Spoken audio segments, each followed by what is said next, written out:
જય હિન્દ મિત્રો, મોટા ભાગના લોકો એક ખૂબ ગંભીર ભૂલ કરતા હોય છે, જે આપણા રાષ્ટ્રધ્વજના સન્માન સાથે જોડાયેલી હોય છે. મિત્રો, ક્યાંક આ ભૂલ તમે પણ જાણતા અજાણતા તો નથી કરી રહ્યા ને?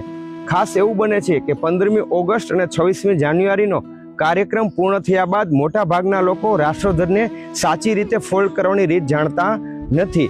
તો હું આજે તમને રાષ્ટ્રધ્વજ સાચી રીતે ફોલ્ડ કરવાની રીત જણાવીશ. આ રીત 4 સ્ટેપમાં હું તમને આ રીત જણાવીશ. જો મારો આ વિડીયો તમને પસંદ આવે ને મિત્રો, તો લાઈક કરજો અને કોમેન્ટમાં જય હિન્દ અવશ્ય લખજો અને શેર કરજો, જેથી મારો આ વિડીયો વિદ્યાર્થી મિત્રો, શિક્ષકો અને દેશપ્રેમી લોકો સુધી પહોંચે અને રાષ્ટ્રધ્વજને સાચી રીતે ફોલ્ડ કરવાની રીત જાણી શકે. તો મિત્રો, હું તમને હવે રાષ્ટ્રધ્વજ સાચી રીતે કઈ રીતે ફોલ્ડ કરો એની રીત બતાવવા જઈ રહ્યો છું. તો ધ્યાનથી જોજો. સૌ પ્રથમ તમારે ગ્રીન કલરનો જે આ પટ્ટો આપેલો છે તેને તમારે નીચે ફોલ્ડ કરવાનો છે. ચાલો મિત્રો, ગ્રીન કલરનો પટ્ટો નીચે ફોલ્ડ કરો. ખાસ એ વાતનું તમારે ધ્યાન રાખવાનું છે કે ગ્રીન કલરનો પટ્ટો ફોલ્ડ કરો એનો જરા પણ પાર્ટ આ બાજુ ક્યાંય દેખાવો જોઈએ નહીં. પ્રથમ સ્ટેપમાં ગ્રીન કલરનો પટ્ટો નીચે ફોલ્ડ કરો.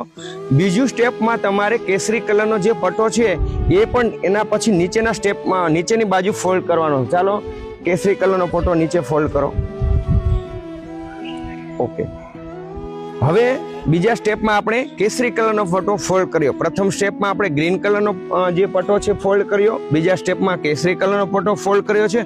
હવે ફક્ત તમને સફેદ કલરનો પટ્ટો અને અશોક ચક્ર જ દેખાશે. બરોબર છે? જરીક બતાવી દો અને ટાઈટથી તમે આને ખેંચી રાખજો. બરોબર છે? આ પ્રમાણે દેખાવું જોઈએ.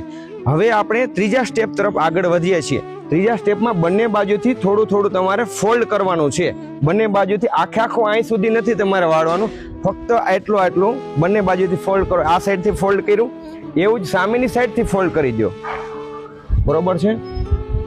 ઓકે, હવે આ 3 સ્ટેપમાં બંને બાજુથી થોડું આપણે ફોલ્ડ કર્યું. સ્ટેપ 4 તરફ હવે આપણે આગળ વધીએ. સ્ટેપ 4 ની અંદર તમારે બંને બાજુથી એટલું ફોલ્ડ, પહેલા સૌ પ્રથમ આ બાજુથી ફોલ્ડ કરશું, ત્યારબાદ ઓલી સામેની બાજુથી ફોલ્ડ કરશું. પણ એટલું ત્યાં સુધી અશોક ચક્ર દેખાય ત્યાં એટલું જ ફોલ્ડ કરવાનું છે. તો સૌ પ્રથમ આપણે આ બાજુથી ફોલ્ડ કરો, અશોક ચક્ર દેખાય એટલું જ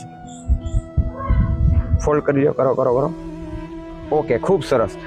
આ બાજુથી ફોલ્ડ કરી નાખ્યું. ફક્ત હવે અશોક ચક્રનો ભાગ દેખાય, આ સાઈડ હજી પટ્ટો સફેદ દેખાય છે. હવે આપણે આ સામેની બાજુથી ફોલ્ડ કરશું. કરો ફોલ્ડ. ઓકે, ખૂબ સરસ મિત્રો, બધી બાજુથી ફોલ્ડ થઈ ગયો છે આપણો રાષ્ટ્રધ્વજ.